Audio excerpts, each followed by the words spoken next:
반갑습니다. 예, 우리 빌립보서 공부할 시간입니다. 우리 빌립보서 1장 우리 23절부터 시작하겠습니다. 빌립보서 1장 23절 함께 읽고 시작하도록 하겠습니다. 내가 그 두 사이에 끼었으니 떠나서 그리스도와 함께 있을 욕망을 가진 이것이 더욱 좋으나. 그렇습니다.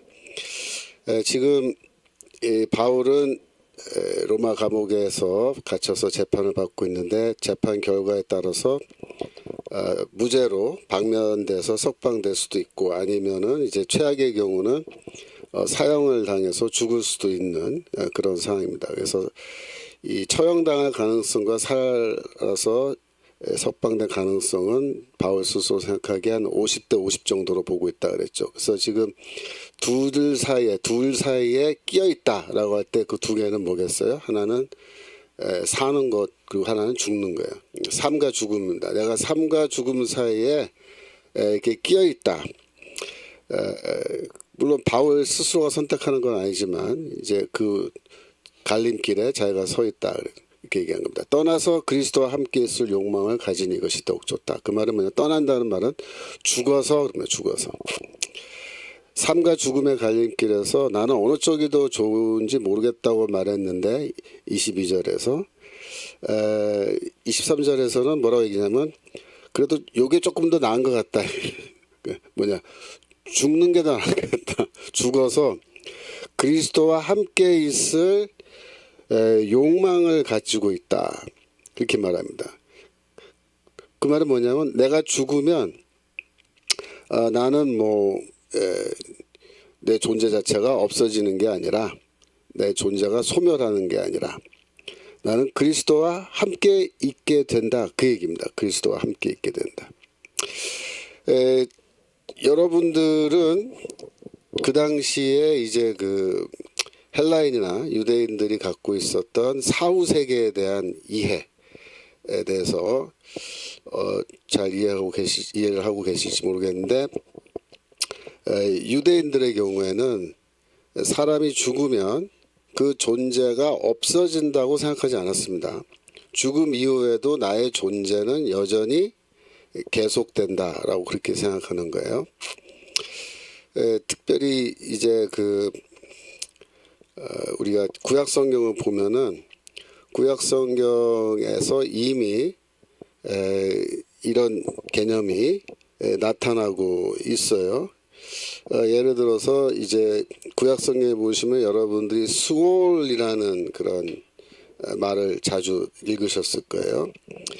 예를 들면은 시편 9편 17절 보겠습니다. 시편 9편 17절.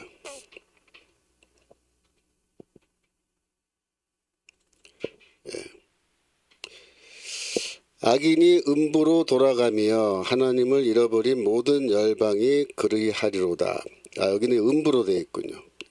그러니까 히브리어로 수올이라고 되어 있는데 요즘 개역성경에서는 그냥 수올로 번역을 많이 해요. 근데 여기서 음부라고 그랬는데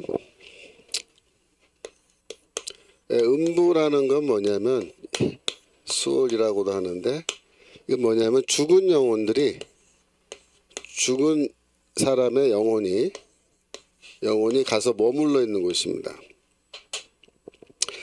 그래서 악한 자들은 죽으면은 음부로 간다. 그렇게 되어 있습니다. 시편 30편 3절. 시편 30편 3절. 여호와여 주께서 내 영혼을 음부에서 끌어내어 나를 살리사 무덤으로 내려가지 않게 하셨나이다. 그래서 이제 악한 자들은 이제 죽으면 음부로 내려가는데 또 죽은 자들이 다 글로 가는데 하나님께서 내 영혼을 이 음부에서부터 끌어내셨다. 다시 살리셨다. 그 말은 뭐예요? 나를 구원하셨다 그런 거죠. 여러분들이 잘 또 아실 것 같은데 시편 16편 10절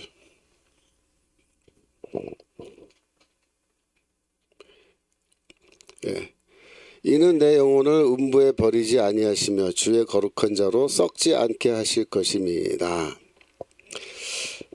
그래서 그 앞에 구절도 잠깐 올라가서 잠깐 보시면, 예. 그러니까 8절부터 봅시다. 8절부터. 내가 여호와를 항상 내 앞에 모심이며 그가 내 우편에 계심으로 내가 요동치 아니하리로다.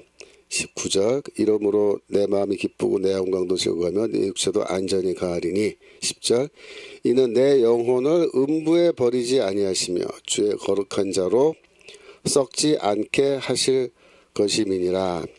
이렇게 지금 되어 있는데, 여기에서도 사람이 죽은 다음에 그 영혼이 음부로 내려가는데, 음부에서 이렇게 영혼이 머물러 있는 것이 아니라 나를 음부에서부터 끄집어내는 거예요. 끄집어내서 다시 살리시는, 그걸 얘기한 거예요. 근데 이게 굉장히 중요한 구약 성경의 부활에 관한 구절이죠. 그래서 사도행전 2장에 보면, 사도행전 2장 25절. 다윗이 저를 가리켜 가로되 내가 항상 내 앞에 계신 줄을 배웠으며 나로 요동치 않게 하기 위하여 그가 내 우편에 계시도다. 이게 시편 16편의 내용과 똑같죠. 이러므로 내 마음이 기뻐하였고 내 입술도 즐거웠으며 육체는 희망에 거하리니. 그 다음 보세요. 이는 내 영혼을 음부에 버리지 아니하시며 주의 거룩한 자로 썩음을 당치 않게 하실 것이미로다. 여기 그대로 인용하고 있잖아요. 그래서 이거를 지금 베드로가 오순절날 설교하면서 그리스도가 왜 부활했느냐, 여기 시편 16편에 이미 그리스도의 부활에 대해서 다윗이 예언을 한 게 있다라고 해서 그 증거 본문으로 이 시편 16편을 지금 베드로가 인용을 하고 있는 거예요. 여기서 음부가 나오죠. 음부.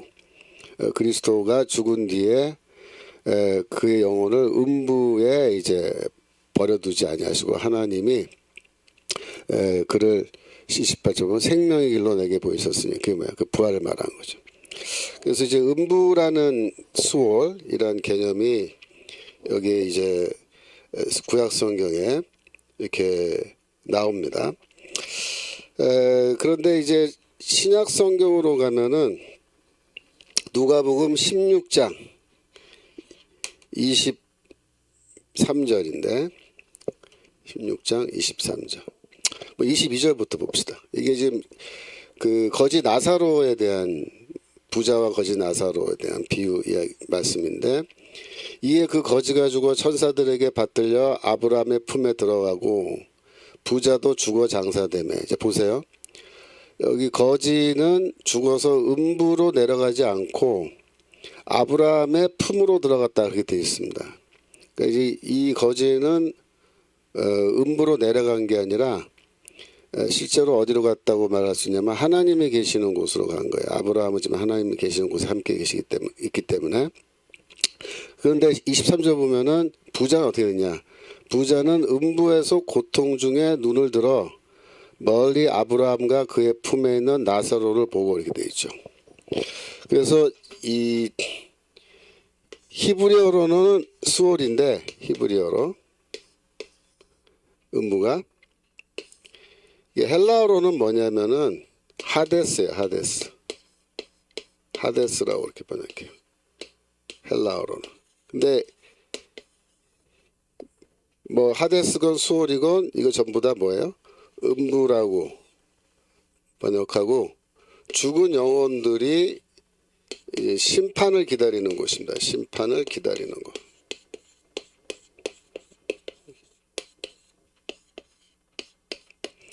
그래서 이러한 음부와 이제 하데스, 그러니까 수월과 하데스, 이 음부는 뭐냐면 임시 장소예요. 임시적으로, 여기다 쓰기 낫겠다. 임시적으로 심판을 기다리는 곳이에요. 다 정리하면은 성경에 음부라고 되어 있는 이러한 표현이 나오면 뭐다? 임시적으로 심판을 기다리는 곳을 가리키는 것이다. 여러분들이 그렇게 생각하시면 되겠어요. 그러면 이제 구원받은 사람들의 영혼은 어떻게 되느냐, 그게 궁금하죠. 누가복음 23장 42절. 누가복음 23장 42절. 많은 분들이 지금 출석하고 계시다고 채팅창에 올라오고 계시는데 다들 반갑습니다. 김정장님 할렐루야 우리는 이겼습니다. 사기 출석합니다. 사기. 지금 예수께서 죽으실 때 그 우편에서 강도 한 명이 함께 십자가 못 박혀 죽었는데 그 강도가 뭐라고 얘기했냐면 예수여 당신의 나라에 임하실 때 나를 생각하소서 그렇게 얘기를 했어요. 그 강도도 죽고 예수도 이제 죽는 장면인데 이 강도는 알아요. 뭘 아냐면 내가 악한 삶을 살았고 내가 죽으면 어디로 간다? 음부로 수월로 내려간다. 거기서 나는 이제 최후의 심판을 기다린다 라는 거를 이제 알아요. 그래서 자기의 그 잘못된 삶을 후회하면서 이렇게 말한 거예요. 솔직하게 말을 했으면 아마 이렇게 말했을 거예요. 주여 저도 주님 가시는 곳으로 데려가 주세요. 그렇게 말하고 싶었을 거예요. 근데 이분이 양심이 있는 분이라 우편에 못 박혀 죽은 강도가 양심이 있어서 차마 그 말을 못한 거예요. 나를 구원해 달라고. 나는 구원받을 수 없는 놈입니다. 그렇게 얘기하는 거예요. 그러니까 뭐라고 얘기냐면 주님의 나라에 임하실 때 그저 제 생각이라도 좀 해주세요. 그렇게 이제 애둘러서 얘기를 한 거예요. 이거 양심이 있는 사람이에요. 회개하는 모습입니다. 이거는. 나는 절대로 구원받을 수 없는 사람이기 때문에 나를 구원해 달라고 차마 입이 떨어지지 않는 거예요. 그때 예수께서 뭐라고 말씀하시냐면 이르시되 내가 진실로 내게 이르니 오늘 내가 나와 함께 낙원에 있으리라 했어요. 낙원에 있으리라. 그래서 여기 음부와 반대되는 개념이 나온 거예요. 이게 뭐냐면 낙원이에요. 낙원. 이 낙원이라는 말은 원래 그 페르시아의 말에서 유래한 건데 영어의 패러다이스. 낙원이란 뜻이죠. 패러다이스. 패러다이스란 말이 이 페르시아어에서 온 말이에요. 그래서 그 당시에도 외국어를 이제 도입해서 히브리어로 도입을 해서 이제 쓰고 있었는데 여하튼 낙원이라는 건 뭐냐면 하나님이 계시는 곳이에요. 하나님의 보좌가 있는 곳이에요. 하나님의 보좌가 있는 하늘이에요. 있는 하늘을 말하는 거예요. 이 낙원이라는 말이 어디에 또 나오냐면 고린도후서 12장 2절. 그러니까 바울이 이제 내가 그리스도 안에 있는 한 사람을 아노니 그때 그리스도 안에 있는 한 사람이 바울이잖아요. 14년 전에 그가 셋째 하늘에 이끌려갔다. 그가 몸 안에 있었는지 몸 밖에 있었는지 나는 모르거니와 하나님은 아신다. 이렇게 말할 때 바울이 신비한 환상을 통해서 하나님이 계시는 하늘이 셋째 하늘이에요. 그러니까 그 당시 유대인들 가운데 하늘에 층이 있다고 대부분 생각했는데 3층으로 되어 있다라는 설이 있었고 뭐 7층으로 되어 있다는 설도 있었는데 바울은 이제 3층으로 되어 있다고 생각하는데 이 3층으로 된 하늘의 셋째 하늘은 제일 높은 하늘이고 거기에 누가 계시냐면 하나님이 계세요. 하나님의 보좌가 있는 곳이에요. 근데 그 다음에 내려가서 3절 똑같은 말 한 번 반복하고 4절에 보면 그가 낙원으로 이끌려가서 그렇게 돼 있죠. 낙원으로 이끌려. 내가 셋째 하늘로 이끌려갔다라고 말했는데 이번엔 뭐예요? 낙원으로 이끌려갔다 그랬어요. 낙원으로. 그래서 낙원은 뭐냐? 하나님의 보좌가 있는 곳이고 거기에 하나님이 계세요. 그 셋째 하늘 혹은 낙원에 가면은 누굴 만나냐면 하나님을 만나는 거예요. 하나님의 보좌를 보게 되는 거예요. 이사야서 6장에 있는 이사야가 하나님의 보좌를 보는 환상을 보잖아요. 이사야서 6장에서. 거기가 어디예요? 거기가 셋째 하늘이고 거기가 낙원인 거예요. 근데 이 우편에서 십자가에 못 박혀 죽은 그 강도를 향해서 네가 오늘 나와 함께 낙원에 있으리라 그렇게 말. 낙원에 있으리라. 그 말이 뭐야? 내가 너를 너의 영혼이 음부로 가지 않고 나와 함께 낙원에 있게 하겠다. 그렇게 얘기하는 거예요. 그게 구원인 거예요. 그게 구원인 거예요. 자, 그런데 바울이 지금 나는 그리스도와 함께 있는 이것이 더 좋고 그리스도와 함께 있을 욕망을 내가 갖고 있다. 이렇게 말을 할 때 그리스도는 어디 계세요? 하나님 보좌 우편에 계시니까 그리스도도 결국 어디 계신 거야? 낙원에 계시는 거야. 낙원에. 그래서 그 강도한테 네가 오늘 나와 함께 낙원에 있을 것이다. 그렇게 말한 거야. 낙원에 있을 것이다. 그러니까 이런 기본적인 개념들이 여러분들이 개념들을 잘 이해하셔야 돼요. 그래서 인간이 죽으면 성경은 뭐라고 얘기하는가? 인간이 죽으면 그 존재 자체가 사라지고 소멸하고 없어지는 게 아니라 나는 여전히 존재한다는 거예요. 존재한다. 문제는 뭐냐면 어디에 존재할 거냐가 문제죠. 음부에 존재할 거냐 아니면 낙원에 존재할 거냐. 그 차이뿐이에요. 어디엔가는 존재하게 돼 있어요. 그래서 지금 바울이 나는 죽으면 바울의 육체는 어떻게 되겠어요? 땅에 묻혀서 썩겠죠. 썩어서 없어지겠죠. 그러면 바울이 사라지는 거예요? 그게 아니고 바울은 여전히 존재해. 왜? 그의 영혼은 어디로 가요? 그리스도가 계시는 낙원으로 가서 그리스도와 함께 있는다는 거예요. 그런데 아까 제가 뭐라 그랬어요? 그건 임시적으로 심판을 기다리는 장소라 그랬죠. 임시적으로. 그 말은 무슨 뜻이냐면 바울이 혹은 그 우편에 못 박혀 죽은 강도가 낙원에서 그리스도와 함께 지금 있는데 그 상태로 영원히 지속되는 게 아니라는 거예요. 영원히 지속되는 게 아니다.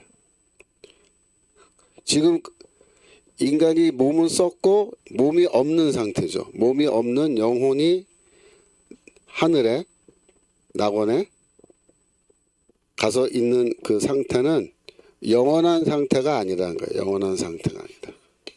이거는 영원한 상태가 아니다.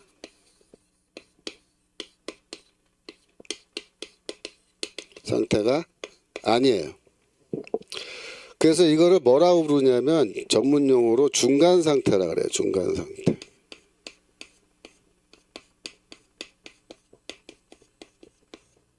중간 상태. 영어로 intermediate state. 아이고.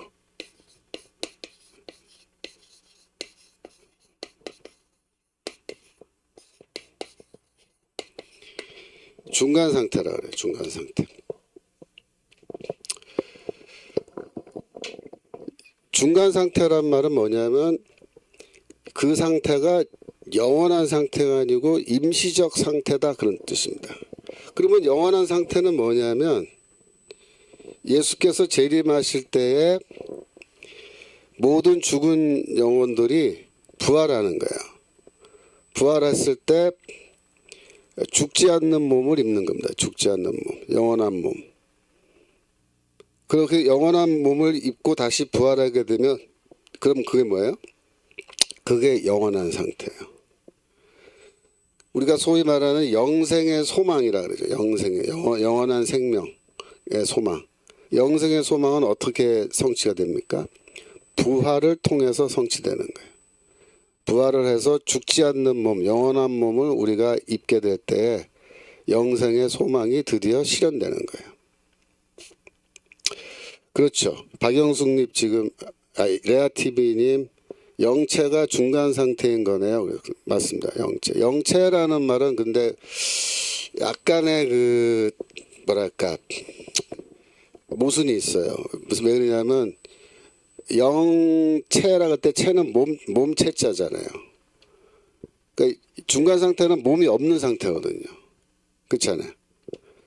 중간 상태는 몸이 없기 때문에 중간 상태를 영체라고 해서 영원한 체, 몸이 있는 것처럼 그렇게 부르면 약간 모순이 생기는 거예요. 그래서 저는 영체란 말보다는 그냥 몸이 없는 영혼, 그렇게 말하는 게 더 정확한 것 같아요. 몸이 없는 영혼의 상태. 이 중간 상태라는 개념은 종교 개혁 시대에 이제 그 종교 개혁자들이 이야기한 거예요. 그때부터 사실 이제 얘기를 하기 시작한 거고, 이 중간 상태라는 말을 왜 했냐면은 그때나 지금이나 계속해서 오해가 있기 때문이에요. 어떤 오해냐면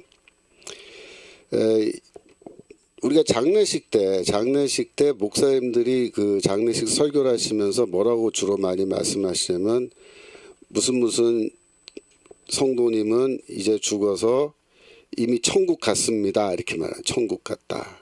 천국 가셔서 거기서 이미 영생복락을 누리고 계십니다. 그렇죠? 이렇게 이제 설교를 많이 하시잖아요. 뭐 완전히 틀린 말은 아니에요. 근데 이제 문제가 뭐냐면은 그렇게 자꾸 설교 듣다 보니까 많은 성도님들이 몸이 없이 영혼만 존재하는 그게 영원한 상태인 걸로 자꾸 오해를 하시는 거예요. 그래서 이 영혼 불멸설이라는 게 있습니다. 영혼 불멸설.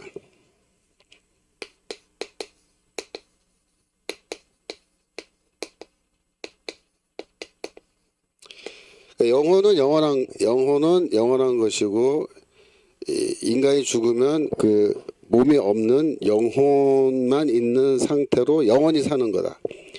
그렇게 주장하는 게 영혼 불멸설이에요.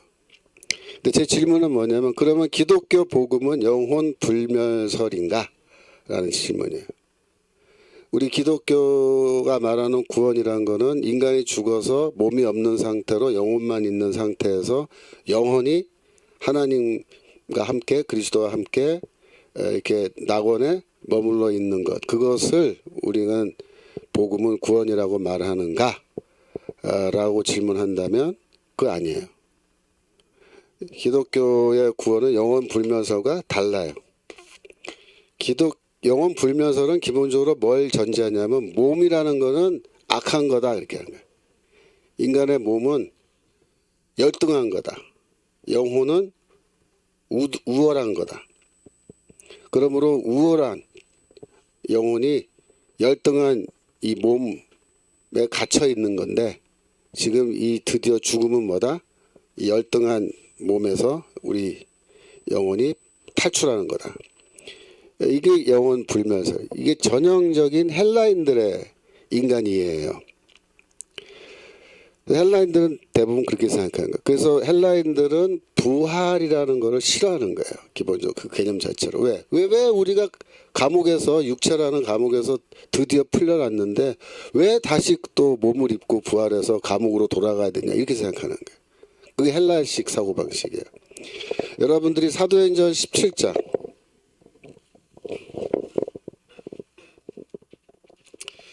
그 아테네에서 바울이 헬라 철학자들과 토론을 하고 있는 장면이 있는데 17장 31절부터 해서 31절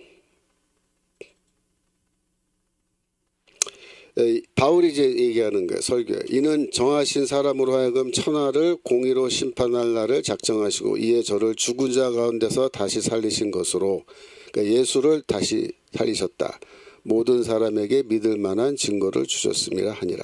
32절 저희가 죽은 자의 부활을 듣고 혹은 기롱도 하고 혹은 이 일에 대하여 내 말을 다시 듣겠다 하니 이에 바울이 저희 가운데서 떠나매 그랬습니다. 자, 앞에 다시 보세요. 32절. 바울이 죽은 자의 부활을 얘기하니까 이 헬라인들, 특별히 그 헬라 철학자들의 반응이 어떻게 나타났어요? 기롱을 했다는 말은 조롱을 했다는 거예요. 조롱을 했다. 부활에 대해서. 바울을 조롱했다는 거예요. 그러니까 이 사람들이 그래도 바울한테 그 발언 기회를 주고 네가 주장하는 바 복음이 뭔지 우리한테 한번 좀 설명해 봐라. 우리 한번 들어보겠다. 뭐 어떤 의미에서는 마음 문을 열고 한번 들어보겠다. 그렇게 기회를 준 거예요. 그래서 바울이 이제 열심히 설명을 하는데 어느 대목에 도달했냐면 예수의 부활에 대해서 말해야 되는 대목에 딱 도달해서 부활을 얘기했어요. 그랬더니 사람들이 그 대목에서 딱 스탑한 거예요. 그러면서 까까까까 웃으면서 뭐 겨우 그따위 소리 하겠다는 거야? 이렇게 반응을. 그걸 지금 복음이라고 우리한테 얘기하는 거야? 기쁜 소식이라고? 왜 이렇게 반응하죠? 헬라인들의 이 잘못된 인간 이해입니다. 헬라인들 영혼 불면서 인간의 몸을 아주 그 하등한 것으로 보고 악한 것으로 보고 거기 왜 다시 우리가 몸을 입어야 되느냐 싫다는 거야. 근데 바울의 말을 끝까지 들어보시다는 거죠. 바울은 뭐라 그래? 그다음 더 얘기를 들어보면 근데 그 몸은 지금 우리가 입고 있는 이런 몸이 아니고 영원한 몸이고 썩지 않는 몸이고 죽지 않는 몸이고 빛나는 몸이고 그죠? 그래서 이거는 사실 우리가 지금 만지고 느끼는 이런 살덩어리로 돼 있는 그런 식의 몸이 아니다라고 이제 설명을 했을 거예요. 바울이 시간을 더 줬으면. 근데 이 사람들이 거기서 못 참는 거예요. 에이 부활 말도 안 되는 소리. 부활 영혼이 한번 몸에서 떠나가면 그 상태로 영원히 사는 거지. 그걸 왜 다시 부활을 해? 몸을 입어. 말도 안 된다. 이렇게 지금 조롱하고 그냥 가버린 거예요. 그래서 이런 잘못된 이해가 사실은 뭐예요? 우리 교회 안에 있는 거예요. 교회 안에. 어떻게 보면. 즉 목사님들이 중간 상태에 대해서 구체적으로 자세하게 설명을 안 해주셔가지고 그냥 죽어서 몸이 없는 영혼만 하늘에서 영원히 사는 거 아니야 우리가? 그렇게 생각하는 거예요. 근데 복음은 그게 성경은 그게 아니고 우리가 다시 부활해서 부활의 몸을 입는 거예요. 그게 부활의 몸, 영원한 몸을 입는 거. 그것이 구원이고 지금 몸이 없는 영혼으로 지금 임시적으로 머물러 있는 것은 뭐다? 영원한 상태가 아니고 중간 상태다.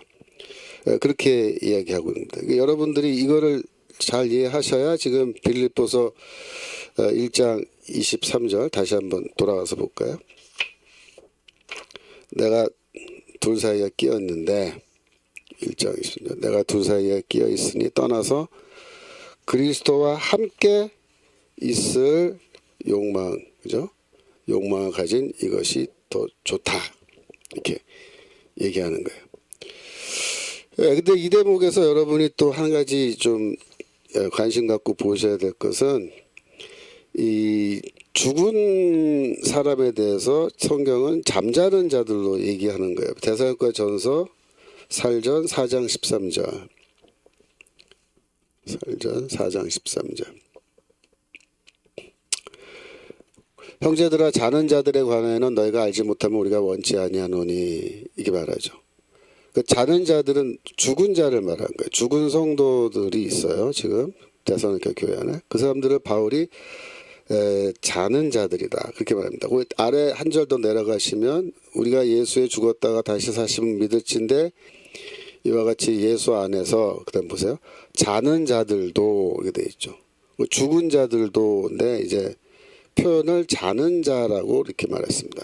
이거는 뭐냐면 이제 그 유대인들의 어떤 관습이라고 말할 수 있는데 죽었다라는 말은 너무 세다고 생각하는 거예요. 죽은 사람들에 대한 약간의 뭐에 대해서 존경을 표현하지 않는 그런 말이라고 생각해서 뭐라고 돌려 말하냐면 잠들었다 이렇게.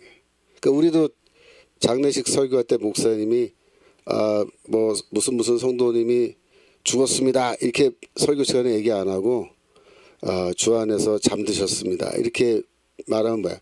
부드럽게 표현하는 거죠. 부드럽게. 이런 표현 자체가 죽음을 부드럽게 표현하기 위한 거예요. 정말로 그러면 자는 거냐? 그런 뜻으로 한 말이 아니란 거예요. 근데 이거를 오해해가지고 수면설이라는 주장이 이제 등장한 겁니다. 무슨 말이냐면 인간이 죽으면 잠들어 있는 거다. 잠들어 있다는 뭐냐면 여러분이 잠을 자면 어떻게 돼요? 그냥 무의식 상태잖아요. 이렇게 잠들어 있으면은 뭐 그냥 꿈꾸는 것처럼 이렇게 누워서 자는 거잖아요. 아무것도 안 하고. 그러니까 이 수면설은 뭐냐면 인간이 죽으면 무의식 상태로 그냥 머물러 있는 거다라는 걸 주장하는 거예요. 그 수면설이야. 그러면 예수께서 그 우편에 있는 강도에게 네가 오늘 나와 함께 낙원에 있으리라 라고 말씀하셨을 때 그러면 그 강도가 예수와 함께 낙원에 도달했는데 거기에 그냥 강도는 잠들어 있는 거예요. 거기서 무의식 상태로 아무것도 느끼지도 못하고 듣지도 못하고 예? 그 긴 세월 동안 그냥 계속 쿨쿨 잠만 자고 있는 걸까요? 또 바울이 지금 빌립보서 1장 23절에서 내가 죽어서 그리스도와 함께 있는 것을 나는 더 원한다, 욕망한다, 원한다. 그렇게 이제 얘기하는데 그러면 바울이 그리스도와 함께 있는데 그리스도 옆에 있긴 있는데 거기 그냥 들어두어서 예? 예수께서 다시 재림할 때까지 쿨쿨 그냥 무의식 상태로 잠만 자고 있는 거예요. 그게 수면설이거든요. 아니란 말이에요. 그건 아니라고 절대로. 즉 뭐냐면 낙원에 예수와 함께 낙원에 있다 혹은 그리스도와 함께 내가 죽어서 있다라고 할 때 의식이 있는 상태로 그렇죠? 대화도 하고 보고 듣고 다 할 수 있는 쉽게 말하면은 그 하늘에서도 하나님을 찬양하고 천군 천사와 함께 하나님을 예배하는 그런 예배가 있는데 그때 뭐 무의식 상태로 쿡쿡 그냥 잠자고 있는 그런 게 아니라 함께 찬양하고 그죠? 이렇게 하는 거라.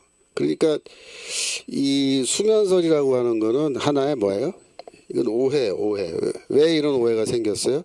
죽은 자들을 잠잔다라고 이야기하기 때문에 이런 오해가 생겨나는 거예요.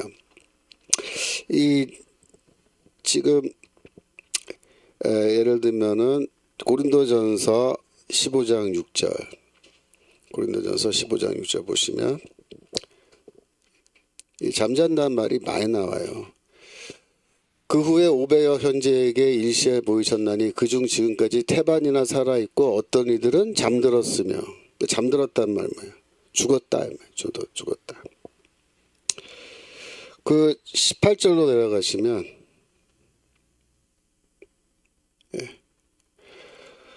또한 그리스도 안에서 잠자는 자도 망하였으리니 그리스도 안에서 잠자는 자 그리스도 안에서 죽은 자들 말하는 거죠.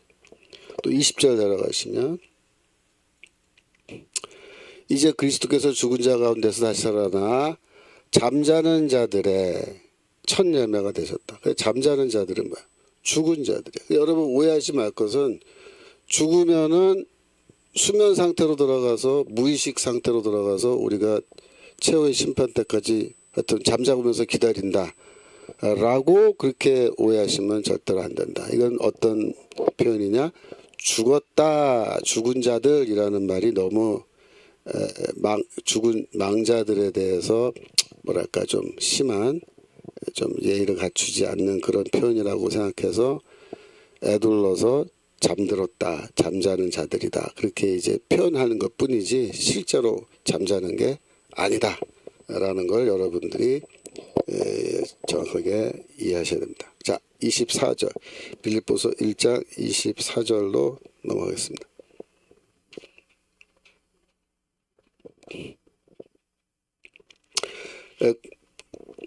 그러나 육신에 관한 것이 너희를 위하여 더 유익하리라. 예. 그러니까 나는 내 입장에서는 나만 생각하면 죽어서 그리스도와 함께 있는 것이 나는 더 좋겠다고 생각하는데 너희를 기준으로 판단하면 내가 죽지 않고 처형당해서 죽지 않고 살아서 다시 너희들을 만나고 또 너희에게 또 복음도 가르치고 신앙 지도도 하고 이렇게 하는 것이 너희들에게 더 유익할 것이다 라고 바울이 얘기하는 겁니다. 레아 TV 영의 세계는 잠을 안 자도 되지 않을까요? 잠이란 자체가 없지 않을까요? 맞습니다. 그 낙원에 가면 그죠? 낙원 거기서 취침 시간이 있어서 전체 소등 가지고 전체 다 잠자고 그런 거 없겠죠, 그죠? 없을 겁니다. 그러니까 이제 저는 가끔 엉뚱한 생각을 해요. 그러니까 이제 낙원에 가면 식사를 어떻게 할까? 그러니까 우리의 지금 이 육체는 밥을 안 먹으면 유지가 안 되는 몸이잖아요. 그럼 부활의 몸을 입었을 때 혹은 또 몸이 없는 상태, 영혼만 있을 때도 식사를 하는가? 어떨 것 같아요, 여러분? 가보지 않았으니까 모르죠, 아직 우리가. 근데 거기에 대해서 뭐 성경에 밥을 먹는다, 안 먹는다 이런 얘기는 없기 때문에, 뭐 물론 이제 요한계시록에 보면은 내가 너와 더불어 함께 먹고 마신다라는 말씀도 물론 나옵니다만은 그거는 어디까지나 이제 비유적인 메타포리컬한 그런 표현이지 문자적인 리터럴 그러니까 그런 실제 상황을 말한 것으로 보진 않죠. 그러니까 몸이 없는 상태에서는 아마 식사도 하지 않을 것 같다라는 생각을 하긴 해요. 그건 잘 모릅니다. 하여튼 추측입니다. 제가 이런저런 생각을 해보는 거예요. 하여튼 그렇습니다. 자, 다시 돌아와서 그래서 너희들을 기준으로 생각하면은 내가 죽지 않고 육신에 거하는 것이 더 유익하다, 이득이 있다. 25절. 내가 살 것과 너희 믿음의 진보와 기쁨을 위하여 너희 무리와 함께 거할 이것을 확실히 아노니. 그러니까 이제 여기서는 바울이 내가 죽지 않고 이번에 석방돼서 풀려날 거야라고 이제 얘기를 하는데 이건 어디까지나 이제 바울의 그 뭐랄까 바울이 빌립보 성도들을 위해서 이제 안심시키는 그죠? 그런 이야기라고 볼 수 있어요. 그러니까 너희 믿음이 더 진보하고 자라고죠. 앞으로 또 나아가고 또 너희 기쁨. 그러니까 바울이 살아서 다시 돌아가면 빌립보 성도들이 또 얼마나 기뻐하겠어요, 그죠? 너희들의 기쁨을 위해서라도 내가 이번에 죽지 않을 거야. 걱정하지 마. 그렇게 얘기합니다. 그러니까 너무 성도들이 바울에 대해서 염려하다가 그죠? 이렇게 할까봐 이제 위로의 얘기를 해주는 거죠. 채팅창에 킴 선웅돈이 배가 고프지 않지만 취미로 먹을 것 같습니다. 뭐, 장양홍님 안 먹어도 배불러요. 예. 하여튼 뭐 그때 가서 봅시다 어떻게 되는지 그거는. 예. 자, 그래서 이제 바울이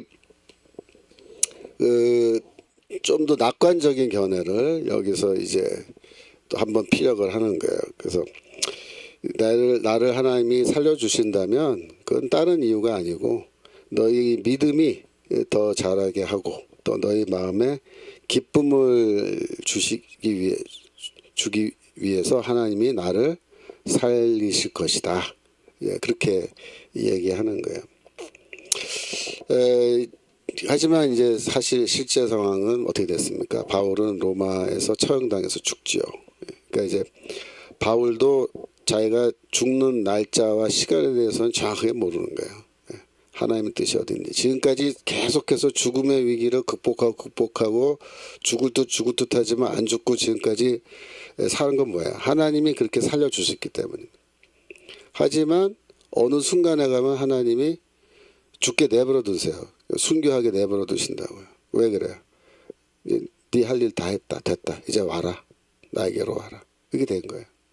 그러니까 죽었다 그래서 처형당해 죽었다 해서 뭐 그걸 대단히 억울하게 생각하고 그럴 필요 없어요. 죽음이란 건 뭐야? 하나님이 이미 다 마음 먹고 작정하신 때가 되면은 우리를 부르시는 거죠. 부르시면 가야죠. 뭐 우리가 안 가겠다고 버틸 수가 없는 거고, 예, 가야 됩니다. 그래서 바울도 자신의 죽음의 시간은 정확하게 알지 못하고 이런 건 다 정말 바울이 뭐랄까 추측하고 소망하는 겁니다. 자, 26절. 26절. 내가 다시 너희와 같이 있으므로 그리스도 예수 안에서 너희 자랑이 나를 인하여 풍성하게 하려 함이라.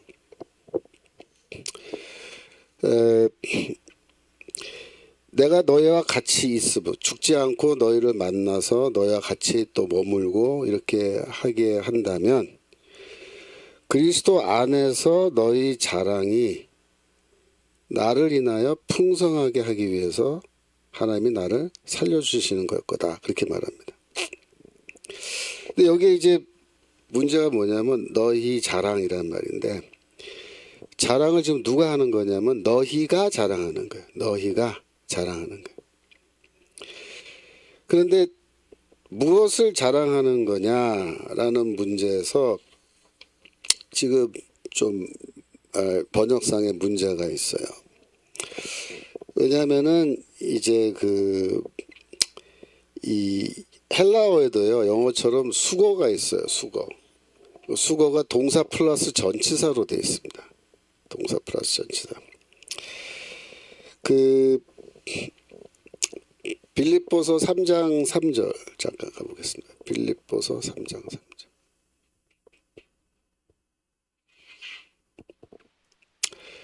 하나님의 성령으로 봉사하며 그리스도 예수로 자랑하고 그게 돼 있죠. 예수로 자랑하고. 이거 좀 지우겠습니다.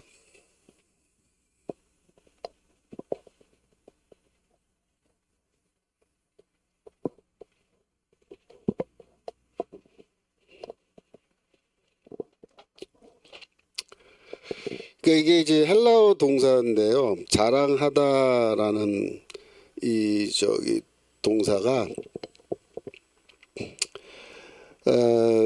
카오바이 동사라는 거예요. 그러니까 이게 좀 여러분들이 생소할 텐데 일단은 써보면 그러니까 이제 이거를 잠시만 영어로 쓰면은 카오마이라고 쓸 수 있는 동사인데 이 동사는 자랑하다라는 동사예요. 자랑하다. 근데 이 동사는 뒤에 전치사 n이라는 전치사가 따라와서 이 수거처럼 사용되는 거예요. 번역할 때는 n 전치사 n 이하 무엇을 자랑하다 이렇게 하는 거예요. 근데 이 전치사 n이 영어의 in 하고 비슷해요. 그러니까 장소를 나타낼 때는 n이라는 저 헬라어 전치사가 안에서 이렇게 돼요. 안에서. 그래서 지금 이 그리스도 예수 그러니까 여기에 이제 방금 읽은 빌립보서 3장 3절 n 이하에 누가 나오냐면 그리스도가 나온 거예요. 그리스도 안에서 자랑하라. 이렇게 번역하면 어떻게 되겠어요? 이 헬라어 수거를 정확하게 번역을 못하는 거예요. 근데 여기 지금 빌립보서 3장 3절은 뭐라고 번역했냐면 예수로 자랑하라. 이게 돼서 예수로 자랑하라. 이때는 왜 예수로라고 했냐면 이때는 이 n이라는 전치사가 수단을 가리키는 용법이 있어요. 수단. 그러면 뭐예요?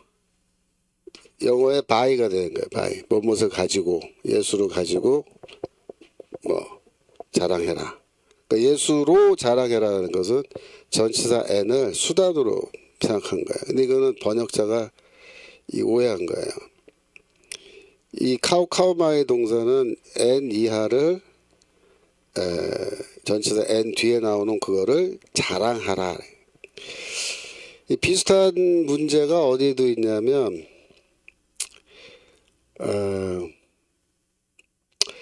고린도전서 1장 31절 1장 31절 똑같은 동사인데 기록된 바 자랑하는 자는 주 안에서 자랑하라 함과 같게 하려니라 이렇게 되어 있죠. 이건 뭐냐면 이 주 안에서라고 했잖아요. 그 전치사 n을 장소로 해석한 거야. 장소로. 다시 칠판 보여주시면 이거를 장소로 생각해 가지고 전치사 영어 전치사 in으로 그러면 예수 안에서로 번역한 거예요. 안 보시나? 자 보세요. 고린도전서 1장 31절은 카오카오마이 엔 뭐뭐뭐 해서 엔 이하를 자랑하라 이렇게 번역해야 되는데 번역자가 이 n이라는 전치사를 장소로 생각해서 예수 안에서 자랑하라 이렇게 한 거고 좀 전에 또 본 저기 빌립보서 3장 3절에서는 예수로 자랑하라 라고 되어 있는데 그 뭐예요? 이걸 n을 수단으로 쓰이는 용법도 있거든요. 그래서 예수로 by 혹은 영어의 through와 같은 걸로 수단으로 해서 뭐뭐를 가지고 자랑해라 이렇게 된 거예요. 뭐뭐를 가지고. 자 이거는 이 헬라어 저기 수거를 오해해서 이렇게 한 거예요. 예수로 자랑하고 예수 안에서 자랑한 게 아니라 바울은 뭘 말하냐면 예수를 자랑하라 그렇게 얘기해요. 예수를 자랑하라. 그러니까 예수 안에서 자랑하라 그러면요 목적어가 없어져 버려요. 목적어가 뭘 자랑할 것인지. 그러니까 예수 안에서 뭘 자랑해야 돼요. 또 예수로 자랑하다 그러면 예수로 자랑을 하는데 무엇을 예수로 자랑하느냐 목적어가 없잖아요. 그러니까 이게 말이 안 되는 거라고 사실은. 그래서 이런 식의 그 번역상의 오류가 이게 사실 이게 저기 성수공회에서 이거 빨리빨리 좀 고치고 해야 되는데 거기 있는 분들이 모르겠어요. 뭘 하는 건지. 하여튼 이 저기 안 고치고 이렇게 내버려 두고 있는 거예요. 그 이제 따지면 뭐라고 얘기하냐면 이 카오카마의 동사 요게 이 동사가 어떨 때는 n 없이 바로 목적어가 나오는 그런 경우도 있어요. 그러니까 그거는 이 법칙은 아니거든요. 그러니까 어떨 때는 전치사 없이 바로 목적어가 나와서 무엇을 자랑하라 이렇게 쓸 때도 있고 어떨 때는 n이 나와서 n 이하를 자랑하라 이렇게 쓸 때도 있는 거예요. 근데 이제 이렇게 번역한 사람들은 원래 이게 목적어가 나오는 건데 바로 직접 목적어가 이 n은 그러면은 수단이나 장소로 해석해야 되지 않냐 이렇게 지금 주장을 하고 버티고 있는 거예요. 그러면 목적어가 뭐냐 이거예요. 목적어가. 그 대답 못하죠. 그게 하면 안 된다. 근데 이게 구약에도 나오거든요. 사실 이런 저기 수거적 용법이. 근데 그런 걸 다 우리가 고려하면은 그리스도를 자랑하라라고 이제 보는 게 맞아요. 근데 지금 이 우리가 공부하고 있는 빌립보서 1장 26절 다시 가시면 그때는 이 동사가 아니고 명사형으로 나와서 지금 그게 약간 그래서 명사형은 카우케마라는 명사형이 나와서 너희의 자랑인데 그리스도 예수 안에서라고 했죠. 여러분 잘 보세요. 안에서라고 번역하면 안 되겠죠. 너희의 자랑할 때 자랑의 목적어가 뭐예요? 예수인 거예요. 그러니까 풀어서 설명하면 너희가 예수를 자랑함이 이렇게 번역해야 돼요. 너희가 예수를 자랑함이 나를 인하여 풍성하게 하려 함이라. 그렇게 번역해야 돼요. 사실 이 저기 헬라어를 한국말로 번역할 때 상당한 그 이해와 그 저기 뭐랄까 기술이 필요해요. 근데 이거를 잘 모르고 이렇게 하면은 한국말로 번역을 해도 지금 무슨 말인지 이게 이해가 안 되는 거잖아요. 그래서 예수를 자랑하는 겁니다. 너희가 예수를 자랑함이, 그리스도 예수를 자랑함이, 그렇게 번역해야 돼요. 그리스도 예수를 자랑하는 게 뭐겠어요? 전도하는 거예요. 전도하는 거. 제가 예전에 어떤 책을 하나 읽었는데, 그 책이 그 바울, 빌립보서에 나타난 바울의 선교 전략이라는 책이에요. 그래갖고 어느 사람이 쓴 박사학위 논문인데, 제가 선교에 관심이 있고 또 바울 신학자니까 뭐 빌립보서에 나타난 바울의 선교 전략, 그러니까 제목이 아주 그럴듯하잖아요. 두꺼운 책이에요. 그래서 그 책을 사서 열심히 읽었다고요. 한 200페이지 넘게 되는 책인데, 이게 다 읽고 나서 보니까 바로 이 지금 우리가 공부하고 있는 빌립보서 1장 26절에 대한 연구를 한 거예요. 1장 26절. 다시 한번 보세요. 내가 너희와 같이 있어서 너희가 그리스도를 자랑하는 것이 나 때문에 풍성하게 하려고 하나님이 나를 살려줄 것 같다. 그 얘기하는 거예요. 그러니까 너희가 예수를 자랑하는 것이 풍성하게 되는 게 필요하다. 그 얘기를 하는 거예요. 바울은. 전도를 하는 건데 전도를 풍성하게 해야 된다. 근데 그 책이 이런 1장 26절에 요 말이 그 뜻이라고 지금 200페이지를 걸쳐서 설명하고 있는 거야. 그래서 그걸 나 읽고 하도 허탈해가지고, 결국 이 얘기였어. 이거 얘기하려고 200페이지나 쓴 거야. 약간 좀 실망하기도 했는데, 이게 왜 중요하냐면요. 이렇게 된 거예요. 자, 보세요. 자, 바울은 전도하고 선교할 때 선교에 어떤 전략이 있습니다. 바울 전도의 전략. 바울 선교 전략이라 그래요. 바울의 선교 전략. 뭐 여러 가지 중요한 전략이 있는데, 여러분들이 뭐 잘 아시는 거, 뭐 로마서 15장 보면은 20절. 그러니까 복음이 전해지지 않은 곳,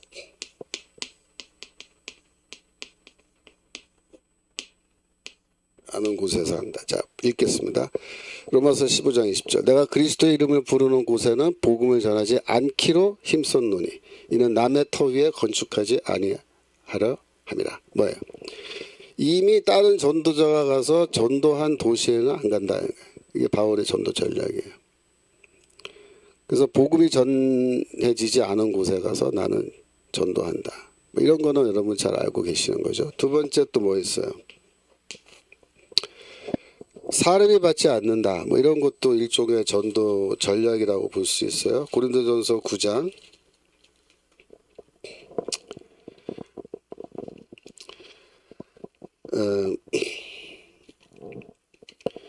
고린도전서 9장 뭐 예를 들면은 14절 아니요 그거 하지 말고 4절 5절 보겠습니다. 4절 5절.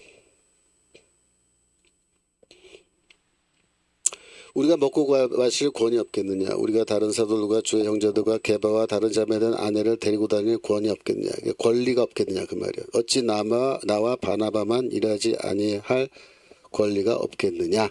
이 말은 뭐예요? 나 어느 사도고 사도는 일하지 않고 교회에 내 생활비 내놔라 부담해라 라고 요구할 권한이 있다 이거야. 있다. 왜? 14절 내려가서 14절. 이와 같이 주께서도 복음 전하는 자들이 복음으로 말미암아 살리라 명하셨다. 주님의 명령입니다. 복음 전하는 자들은 전대와 뭐 이 신발도 두 켤레 들고 다니지 마라 그랬잖아요. 그럼 어떻게 해요? 굶어 죽어요? 아니고 성도들이 그 각 지역에서 이 사도들을 다 먹여 살려야 되는 거예요. 그게 주의 명령이에요. 그래서 직업을 갖지 않고 별도의 세속 직업을 갖지 않고 오직 전도에만 전념하라 그 얘기인데 바울은 이 명령을 사실상 지키지 않은 거죠. 그러면 왜? 일을 했으니까 천막 만드니 일부러 한 거죠. 왜? 그렇게 함으로 더 전도를 잘할 수 있고 용이하게 할 수 있기 때문에 그렇게 하는 거예요. 그래서 뭐 지금 시간에 다 설명 못 드리지만 하여튼 제가 일을 함으로 어디서 일해요? 시장에서 일해요. 시장에서 가게에서. 그러면 거기 사람이 많아요. 거기 함께 일하는 일꾼들도 있고 고객들이 계속 들락날락하고 옆에 가게가들이 있고 인구가 밀집되어 있기 때문에 거기서 전도하는 게 굉장히 유리하다고요. 그 다음에 돈을 안 받는 건 뭐예요? 헬라인들은 바울을 철학자로 보는데 철학자에게 강의를 들을 때는 항상 수업료를 내게 돼 있었어요. 그래서 친구들이 야 바울이 오늘 뭐 바울이라는 철학자가 멀리서 왔는데 그 굉장히 좋은 얘기 한 것 같다. 나랑 같이 가서 오늘 한번 들을래? 그러면 그 수업료 얼마인데 강의료 얼마인데 그 돈을 걱정한다고. 그래서 안 가요. 돈 드니까. 그럼 뭐라 그래? 그 바울은 자기가 스스로 일해서 다 벌어서 먹고 살아. 수업료 안 받아. 그럼 뭐야? 가는 거야. 그럼 전도하기 훨씬 유리하잖아요. 그래서 이제 안 받는 거야. 이게 다 바울의 선교 원칙이에요. 사례비 안 받는다. 근데 이제 성경에 이게 명시되지 않은 선교 전략 중에 뭐냐면 모든 도시에 바울이 교회를 설립하지 않습니다. 바울은 어떤 도시에 교회를 설립하는 걸까요? 여러분 생각해 보세요. 뭐 빌립보, 데살로니카, 그죠? 그 다음에 고린도, 아테네는 교회 세우지 않았어요. 에베소 이렇게 넘어가잖아요, 그죠? 이런 도시들을 여러분이 쭉 봤을 때 특징이 뭐예요? 특징이 이 신도시고 아테네는 구도시예요. 오래된 도시. 신도시고 대부분 항구를 끼고 있습니다. 항구. 그 말은 뭐냐면 사람이 그 이동을 하는 그러니까 인구 이동이 아주 높은 도시예요. 이걸 영어로 모빌리티라 그래요. 모빌리티가 높다 이렇게 말해요. 하이 모빌리티 시티다 뭐 이렇게 얘기해요. 자, 이게 무슨 뜻이냐면 바울은 도시를 내가 그 도시에 가서 교회를 세워야겠다라고 했을 때 그 도시를 선택하는 기준이 있어요. 그 기준은 뭐냐면 인구 이동이 많은 도시예요. 인구 이동이 많은 도시는 어디냐면 항구가 있습니다. 배가 들락날락하면요, 그 시대에는요 인구 이동이 많고, 그 다음에 신도시는 인구가 집중되어 있고 계속해서 성장하는 도시예요. 거기에다가만 교회를 세웁니다. 자, 그러면 거기 교회 세워놓고 떠나가 버리잖아요. 그죠? 떠나가 버려요. 근데 바울이 로마서 15장에서 뭐라고 얘기하냐면, 자, 로마서 15장 23절.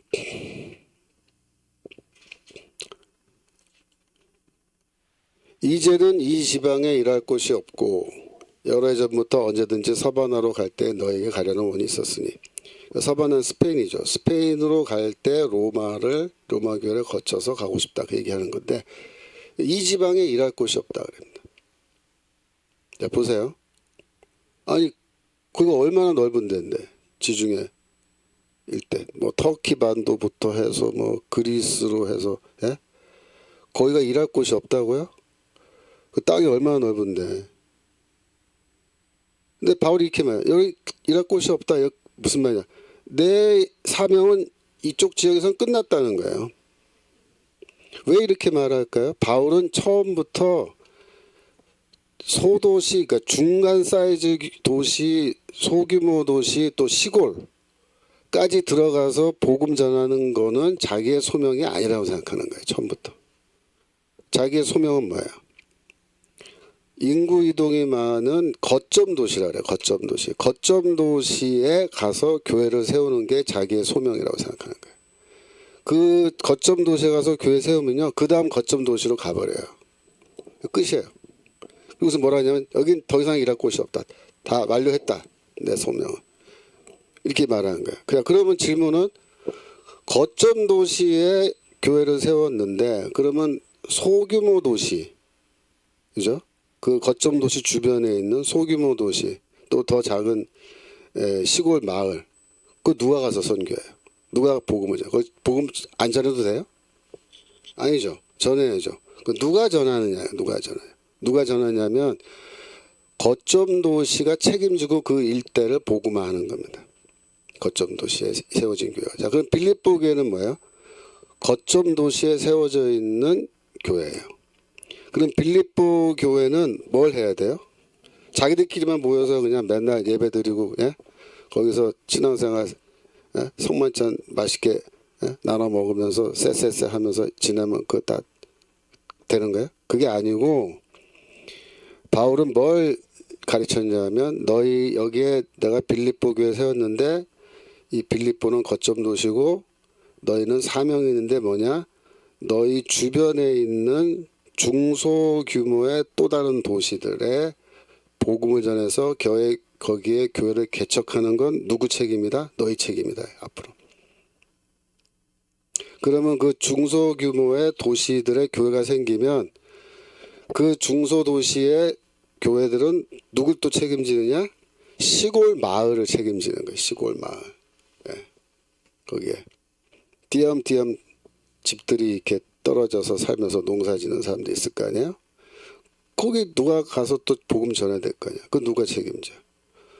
중소규모의 도시가. 그래서 복음이 점점 대도시에서 중소도시로, 중소도시에서 시골 마을로 이렇게 스며들어요.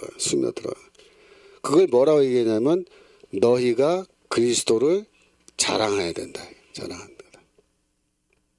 근데 그게 어떻게 된다? 풍성해야 된다.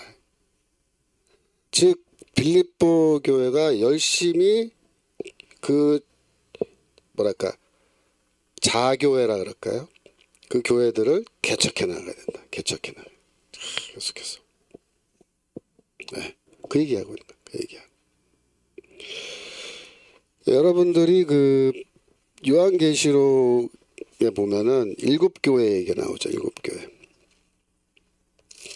요한계시록의 7교회 중에 그 첫 번째 제일 그 중요한 첫 번째 교회가 뭐냐면 에베소 교회. 자, 요한계시록 2장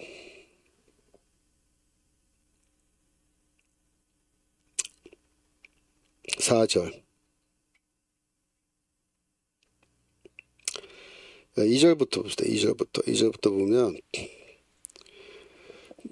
내가 너의 행위와 수고와 내 인내를 알고 또 악한 자들을 용납하지 않은 것과 자칭 사도라 하되 아닌 자들을 시험하여 그 거짓된 것을 내가 드러난 것과 뭐냐면 이거는 칭찬이에요. 에베소에 칭찬하는데 네가 수고를 많이 했고 아주 오랫동안 인내했고 이단이 침투해 들어오는 것을 너희가 막았다. 생각해 보세요.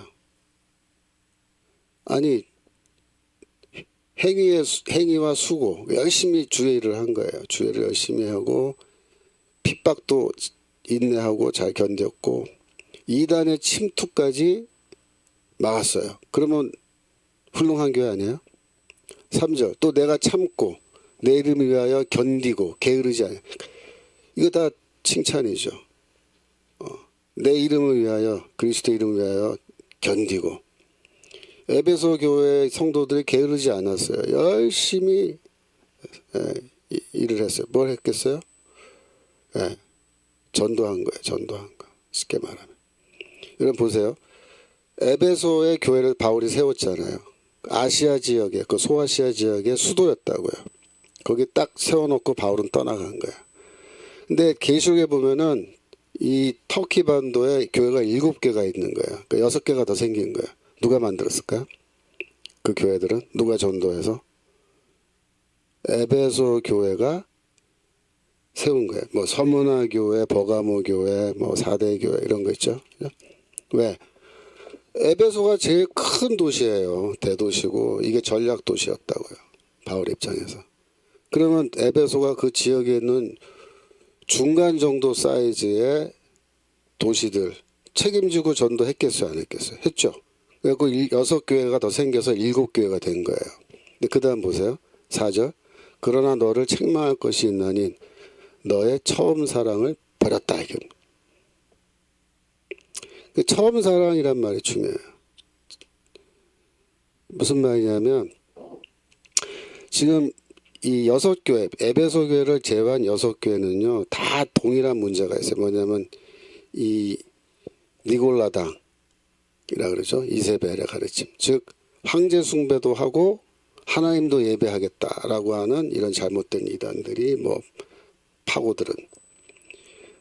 그래서 핍박받아서 교회가 뭐 풍지박산에 난 뭐 이런 상황이죠. 근데 이 6교회들이 지금 상당히 문제가 있는데 에베소 교회가 뭐냐면 모교회라고요. 그 지역에 첫 교회고 모교회인데 이 첫 교회가 이 다른 교회들을 다 이렇게 개척해 놓고 복음 전해서 빌립보서의 바울의 표현에 따르면 예수를 그들이 자랑한 거예요. 그 자랑한 것이 풍성했던 거예요. 그래서 교회가 6개나 더 많이 지어졌는데 이 교회들이 지금 다른 잘못된 길로 가고 있는데 모교회인 이 에베소 교회가 그거를 쳐다보고 구경만 하고 있는 거예요. 그거를 지금 지적하시는 거예요. 주님께서. 너는 그래 올바로 섰다 이거야. 너는 올바로 섰는데 다른 교회들이 지금 무너져가고 저들이 다 저렇게 다 잘못된 길로 가고 있을 때 너는 지금 그 왜 구경만 하고 있냐 이거야. 그게 뭐다? 네가 첫사랑을 버린 거다. 첫 교회인데 첫 교회가 책임지고 이거를 잘 감독하고 올바른 길로 인도했어야 된다 이거야. 그래서 5절에 그러므로 어디서 떨어진 것을 생각하라 회개하여 처음 행위를 가지라. 그러니까 처음에 그 복음을 전하겠다는 열정을 가지고 교회를 막 개척하고 막 하던 그걸 다시 그 마음을 회복해야 된다. 그렇게 하지 않으면 내가 너의 촛대를 그 자리에서 옮기겠다. 이렇게 경고하시는 거예요. 이해되시죠? 자, 그러니까 이제 분명히 아시겠죠? 여기 칠판 다시 보시면 세 번째 원리입니다.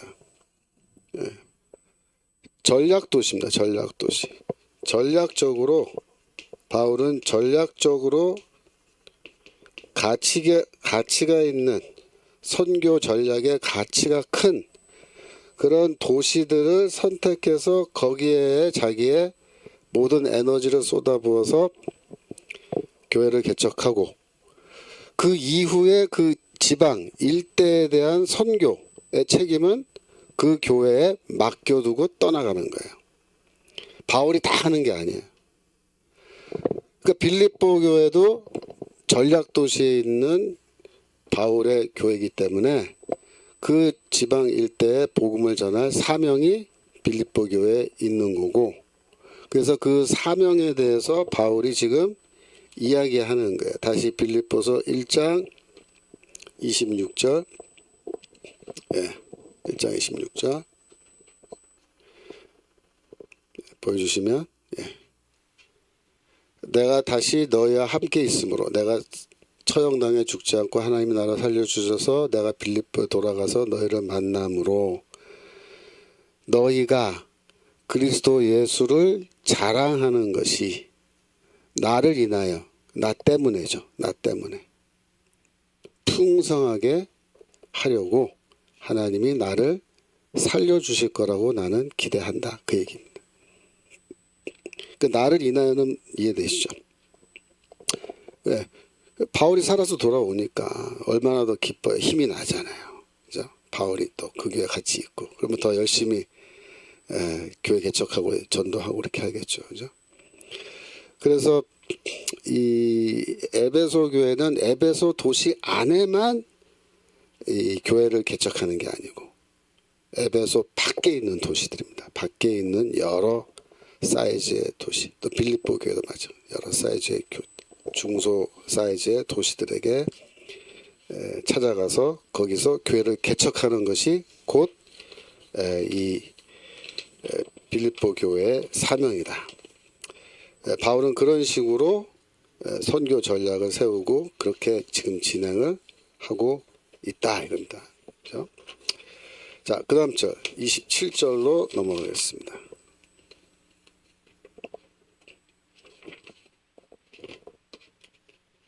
27절. 오직 너희는 그리스도의 복음에 합당하게 생활하라. 이는 내가 너희를 가보나 떠나 있으나 너희가 일심으로 서서 한뜻으로 복음의 신학을 위하여 협력하는 것과. 자, 여기에서 이제 그 주제가 바뀐 거예요. 그러니까는 지금까지는 자기의 삶과 죽음의 문제, 그죠? 거기에 대해서 이제 바울이 쭉 얘기한 거예요. 왜냐하면 이제 빌립보 성도들이 걱정을 많이 하니까 내가 살 건지 죽을 건지, 그러니까 이제 그 얘기부터 일단 해놓고 이제는 자기 얘기는 여기서 끝난 거예요. 이제 뭐로 나오냐면 너희들에 관한 얘기입니다. 빌립보 성도들에 관한 이야기로 주제를 이제 옮겨가는 거예요. 그래서 27절에서 복음에 합당하게 생활하라라는 이런 말을 했는데 요 말이 굉장히 중요한 말입니다.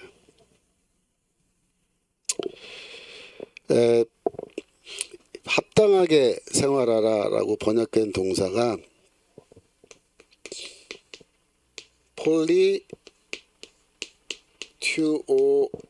폴리튜오마이라는 동사예요. 폴리튜오마이. 근데 이 폴리튜오마이라는 동사는 원래 그 뜻이 시민으로서 자신의 의무를 다하며 산다라는 거예요. 시민으로서 자신의 의무를 다하며 산다, 살다라는 뜻이에요. 근데 이 동사에 명사형이 있어요. 명사형. 명사형이 뭐냐면 폴리튜마라는 명사예요. 폴리튜마. 이거는 명사인데 이거는 동사고, 이 폴리튜마라는 말은 뭐냐면 충성을 바쳐야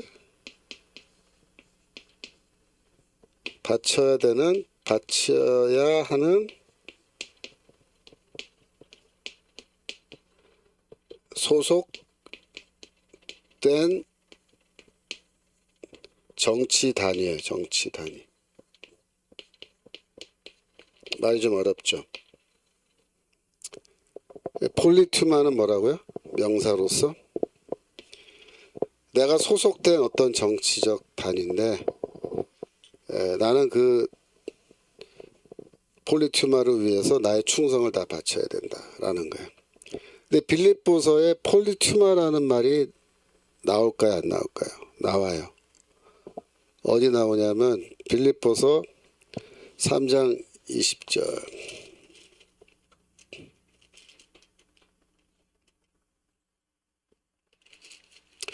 오직 우리의 시민권은 하늘에 있는지라 거기로서 구원하는 자 곧 예수 그리스도를 기다리오니. 여기서 시민권이라고 번역된 단어가 폴리투마예요. 근데 이게 폴리투마가 정확하게 번역하면 시민권은 아니에요. 그러니까 의역한 겁니다. 의역.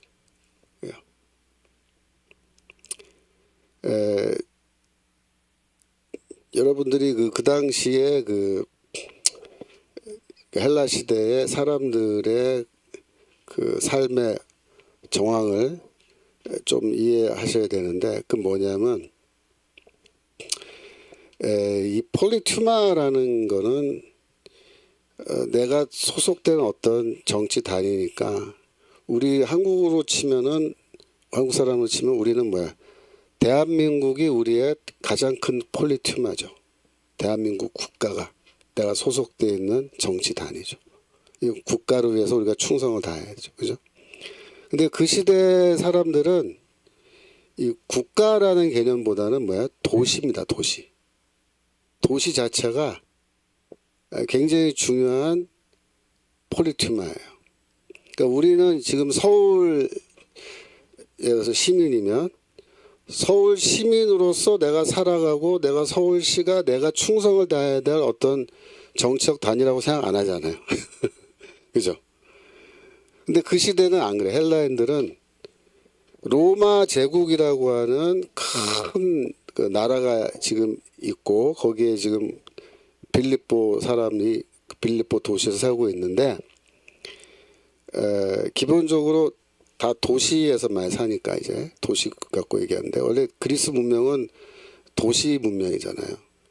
그러니까 이제 그 내가 어느 도시에 태어나서 어느 도시의 시민으로 사느냐가 굉장히 중요한 거예요. 오늘날의 국가만큼 그 당시에는 도시가 중요한 거예요. 도시가. 내가 어느 도시에 소속됐느냐, 어느 도시의 시민이냐 이렇게 되는 거예요. 그 당시에는 그 도시별로 그 시민권이 있는 거예요. 시민권. 그러니까 시민이란 자체가 뭐야? 도시에 사는 사람이라잖아요. 예를 들면은 내가 에베소에서 태어났어요. 그럼 어떻게 되겠어요? 나는 에베소 시민인 거죠. 물론 이제 아버지 어머니가 에베소 시민이어야 되고 그런 것 규정이 있겠지만 하여튼 일반적으로 내가 에베소에서 태어나서 살과 죽으면 뭐야? 나는 에베소 시민으로 살다 죽은 거야. 그러면 에베소라는 도시는 오늘날 우리가 국가를 생각하는 것만큼 중요한 거야. 그래서 에베소 도시가 뭐야? 나의 폴리튜마예요. 나의 폴리튜마.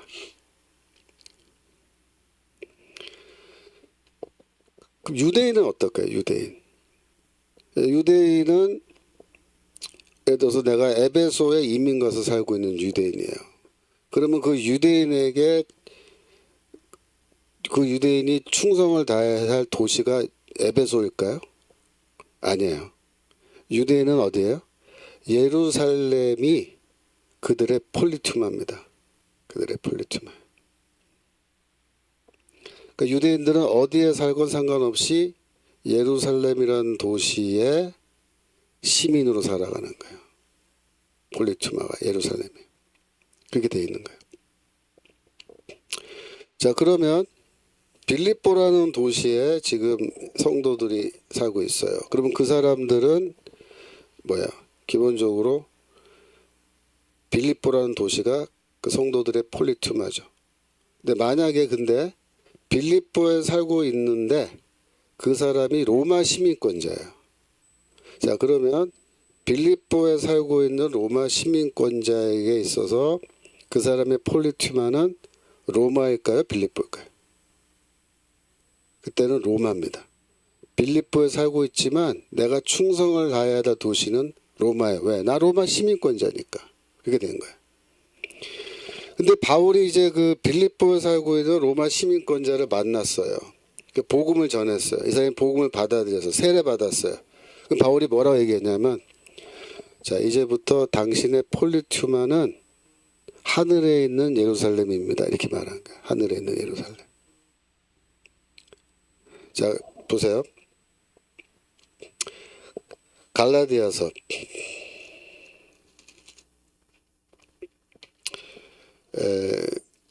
4장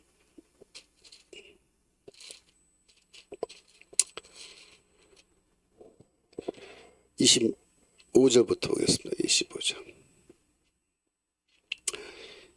이 하가는 아라비아에 있는 시내산으로 지금 예루살렘과 같은 데니 저가 그 자녀들로 더불어 종노릇하고 오직 위에 있는 예루살렘은 자유자니 곧 우리 어머니라 그랬죠.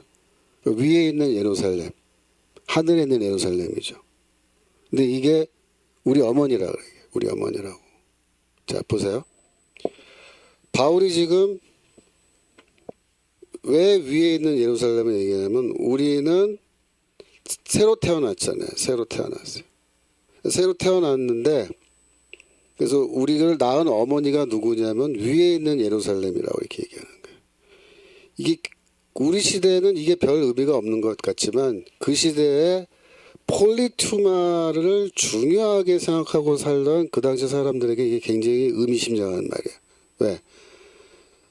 나는 지금 에베소 시민으로 태어나서 지금까지 살고 있고, 예?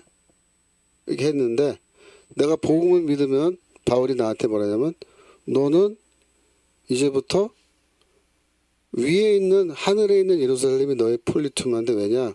하늘에 있는 예루살렘이 너를 낳았어. 이렇게 얘기하는 거예요.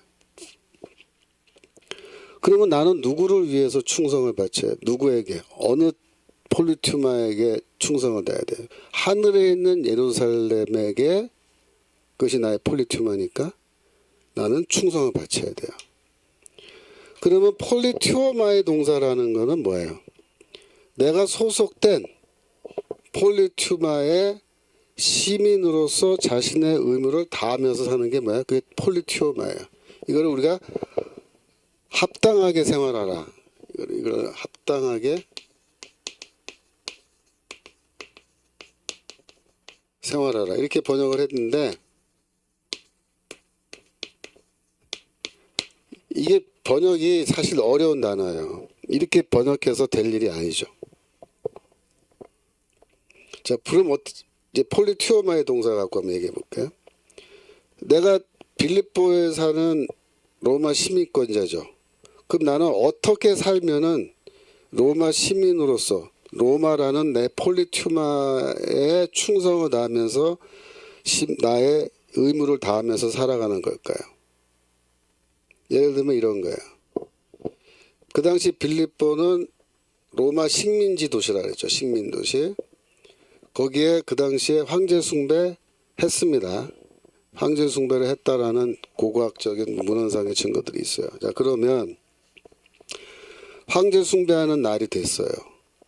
그러면 나는 로마 시민권자면 빌립보에 살고 있는 로마 시민권자면 나는 그 황제 숭배에 가야 돼, 안 가야 돼요? 가야 돼. 왜? 가는 게 뭐예요? 시민으로서 나의 의무를 다하며 사는 거예요. 폴리투어마에 하는 거예요. 그죠? 근데 이제 바울이 그 사람한테 복음을 전했어요. 그래갖고 뭐라고 얘기했냐면, 야, 네 폴리투마가 바뀌었어. 이제는 네 폴리투마는 로마가 아니고 저 하늘에 있는 예루살렘이야. 거기 누가 계셔요? 하나님이 계시고 그리스도가 계셔요. 너 죽으면 글로 가. 이제 낙원에 가야 돼. 낙원에 가려면 어떻게 해야 돼? 하늘에 있는 예루살렘의 시민으로서 너의 의무를 다하면서 살아야 돼. 이렇게 얘기한 거예요. 자, 그러면 내가 로마 시민권자인데 바울의 복음을 믿었어요.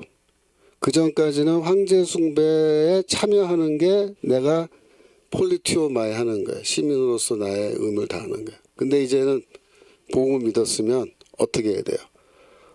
황제 숭배 가면 돼야 안 돼요? 가면 안 된단 말이에요. 안 가는 게 하늘에 나의 시민권이 있다. 아까 빌립보서 3장 20절에 폴리투마는 시민권으로 얘기했잖아요. 뭐 비슷한 개념이야. 폴리투마가 시민권이라는 뜻은 아니지만 하늘에 있는 예루살렘에 충성을 다하는 그런 시민답게 우리가 사는 거라면 황제 숭배 가면 안 돼요. 안 돼요. 그럼 어디 가야 돼? 교회 예배 가야 돼. 교회 예배. 그리스도를 예배하는 예배 가야 돼. 그리스도를 예배해야 돼. 황제 예배하면 안 된단 말이에요. 이게 심각한 문제예요. 그 시대. 왜냐하면 빌립보란 도시 우리 첫째 날 제가 그림도 보여드리고 다 했는데 사이즈가 그렇게 크지 않다 그랬죠. 그죠? 10만도 안 되는 작은 사이즈 규모의 도시예요. 그 도시 안에 살고 있으면요 서로 얼굴 다 이름 다 알아요. 누가 로마 시민권자고 누가 로마 시민권자 아닌지 다 알아요. 황제 숭배하는 날 그 예배하러 온 사람들 출석부를 뭐 호명하면서 출석 체크를 안 해도 보면 안다고요. 오늘 누구 안 왔네 이렇게 되는 거예요. 근데 그 예배 날이 계속 반복해서 돌아오는데 그때마다 그 친구가 계속 빠져요. 안 나와요. 그럼 뭐라고 생각해? 아, 이 친구가 로마를 우리가 폴리티머로 하고 있는데 그 시민으로서 자기의 의무를 다해야 되는 게 정상인데 이거 황제 숭배도 안 나오네? 왜 안 나오지? 그래갖고 이제 수소문하는 거야. 수소문하면 어떻게 돼? 아, 그 바울이란 사람이 왔는데 그 사람이 전하는 뭐 복음을 믿어가지고 이 사람이 예? 그때부터는 황제는 신이 아니기 때문에 예배하면 안 된다고 바울이 그렇게 가르쳐서 그래갖고 이 사람이 안 나온다 말이야. 안 나온다. 그럼 어떻게 해요? 그때부터 핍박이 시작돼요. 핍박이. 왜 안 나오냐? 교회 핍박이 시작돼요. 그래서 27절 다시 보시면 빌립보서 1장 27절 너희는 그리스도 복음에 합당하게 생활하라 이 말이 이제 이해되시죠? 하늘에 있는 예루살렘이 우리의 소속되어 있는 도시니까 소속된 도시니까 하늘에 있는 예루살렘의 시민답게 너희가 살아야 된다. 이는 내가 너희를 가보나 떠나 있으나 너희가 일심으로 서서 한뜻으로 복음의 신앙을 위하여 협력하는 것과 근데 일심으로 서서는 뭐예요? 로마 군대에서 병사들이 전투를 하는 모습이죠. 로마 군대는 어떻게 싸운다 그랬어요? 한 줄로 서서 그죠? 방패를 앞에 딱 놓고 그리고 줄 대오를 맞춰서 싸운다 그랬죠. 그러니까 돌격 앞으로 해서 막 뛰어가서 막 그냥 흩어져서 싸우는 게 아니라 딱 진을 짜고 일심으로 군인들이 일심으로 서서 싸워요. 서서 한 뜻으로 한 마음으로 어떻게 협력해서 싸운다. 그래서 로마 군대가 가장 강력한 그 당시에 군대가 돼서 이 일대를 다 정복하는 게 이 로마인들의 이 전쟁 전술이라고요. 이게 그래서 한 마음으로 서서 싸우는. 이게 전부 다 군사용어예요. 군사용어. 그러니까 바울이 왜 이런 군사용어로 쓰느냐? 그 당시에 빌립보라는 도시에는 로마인들이 군대에서 평생을 복무하고 제대한 비시민권자죠. 시민권자들이 제대할 경우에는 로마 시민권을 준다 그랬죠. 로마 시민권을 줘서 제대한 다음에 빌립보에 전략적으로 많이 거주하게 했다 그랬죠. 그래서 이 빌립보 도시에는 퇴역한 제대한 로마 군대 군인들이 많이 살았는데 그 사람들이 또 복음을 믿고 교회 안에 상당수 들어와 있는 거죠. 그래서 그 사람들에게 이야기할 때 이들이 매우 친숙한 그런 군사용어로 가지고 이야기하는 것이 효과적이기 때문에 바울이 여기서 군사용어로 사용하는 거고 이건 다 뭐예요? 앞으로 다가올 교회 핍박을 너희가 맞서서 견디고 싸워서 이겨야 되는데 한 마음이 돼야 된다. 먼저 교회 분열이 있으면 안 된다. 그 얘기를 하기 위해서 지금 이렇게 하는 거죠. 그러니까 여러분들 그걸 잘 이해하시기 바라요. 오늘 시간이 일단 돼서 여기까지 하고 다음 주에 27절 조금 더 설명하고 계속해서 진도 나가도록 하겠습니다. 1장이 이제 거의 끝나가요. 다음 주에는 2장으로 넘어갈 텐데 제가 2장의 그 노트를 다음 주에 또 웹사이트에 올려드려서 여러분이 같이 공부할 수 있도록 하겠습니다. 자, 오늘 수고하셨는데 제가 기도하고 마치겠습니다. 하나님 아버지 오늘도 이렇게 말씀 배우게 하시니 감사합니다. 저희가 하늘에 있는 예루살렘에 속한 시민으로서 복음에 합당한 그런 삶을 살아갈 수 있도록 항상 도와주시고 저희의 나태해진 그런 마음 다시 새롭게 해주시고 제가 그동안 기도하지 않았다면 또 기도하게 하시고 정말 우리 대한민국을 위해서도 우리가 계속해서 기도하며 나아갈 수 있도록 주여 도와주옵소서. 감사드리며 예수 그리스도 이름으로 기도합니다. 아멘. 네, 수고하셨습니다. 다음 주에 또 공부하도록 하겠습니다. 안녕히 계십시오.